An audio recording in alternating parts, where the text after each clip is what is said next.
Mientras tanto, mga partners, el ruta de tráfico que paandada na parque de Abong-Abong, bien plantaw yan na report ni Eli Dumabok.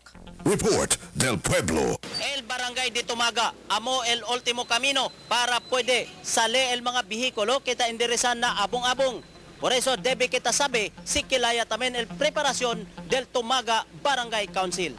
Más de un mes ya prepara el Tumaga Barangay Council junto con el Diila mga tanod y otro pa mga volunteer para manejar con el tráfico na main road del Tumaga donde ay pasa el mga bihikulo después hacia baha mga pasahero na Abong-Abong. Asigon con el Kagawa de Tumaga, Louie Gonzales, kay designaw ya el Diila mga tanod junto con el mga volunteer group na lugar para arregla con el tráfico y guía con el mga motorista si donde el Diila mga ruta afuera na Tumaga, especialmente el mga public utility vehicle kitabira na pueblo.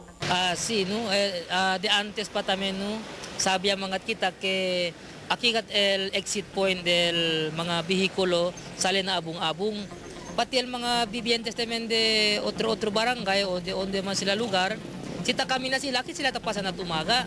Si bien preparo el mga tano di atun, que tiene gali kita mga CDO, tiene kita kel mga peacekeeper, tiene kita mga tanot para ayuda a mantener el paz del di atun ciudad, el barangay di atun.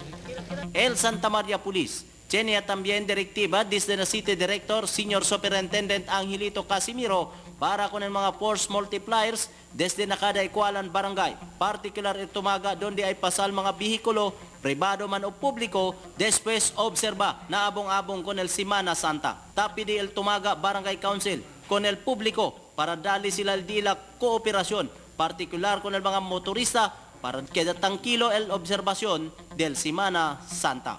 Eli Dumabok, E105.9 News FM, imidya mo. Report del Pueblo.